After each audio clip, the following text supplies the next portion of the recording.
जैसे जैसे त्योहारी सीजन करीब आ रहा है और शहर अपनी दैनिक दिनचर्या में लौटने की तैयारी कर रहा है, प्याज की आसमान छूती कीमतें कोलकाता के मध्यम वर्गीय निवासियों की आंखों में आंसू ला रही हैं। ट्रक परिवहन में लॉजिस्टिक चुनौतियों के कारण प्याज की आपूर्ति में देरी से बंगाली परिवारों पर भारी बोझ पड़ रहा है।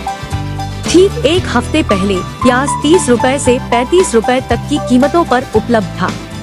हालांकि दुर्गा पूजा उत्सव के समापन के बाद शहर के बाजारों में प्याज की कीमतों में अचानक उछाल आया। बंगाली व्यंजनों में यह आवश्यक सामग्री कोलकाता के विभिन्न स्थानों में 70 से 80 रुपए में बेची जा रही थी। अन्य मौसमी सब्जियां भी मूल्य निर्धारण के मामले में कड़ी प्रतिस्पर्धा पेश कर रही हैं, जो माछेर झोल जैसे पारंपरिक बंगाली व्यंजनों में प्याज की स्थिति को चुनौती दे रही है।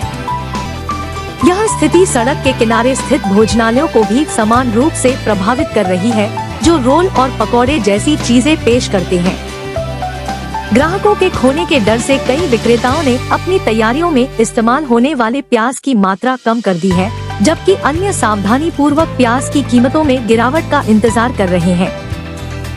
त्योहारी सीजन के दौरान रेस्तरां जोखिम लेने को तैयार नहीं है, क्योंकि वे प्याज की अत्यधिक कीमतों में कमी की उम्मीद कर रहे हैं।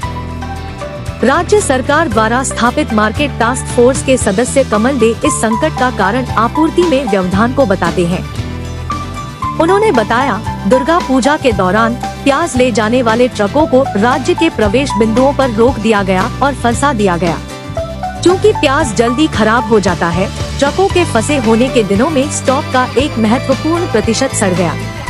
इससे अच्छे माल की कमी हो गई, गुणवत्तापूर्ण प्याज, जिसके परिणाम स्वरूप थोक बाजार में कीमतें बढ़ गई। श्री दे के अनुसार मानसून के मौसम के बाद देश के प्रमुख प्याज बाजारों जैसे नासिक, चेन्नई, मध्य प्रदेश और कुछ हद तक राजस्थान से आपूर्ति का देर से आना भी संकट में योगदान दे रहा है। हालांकि उन्हें उम्मीद है कि एक सप्ताह के भीतर स्थिति में सुधार होगा।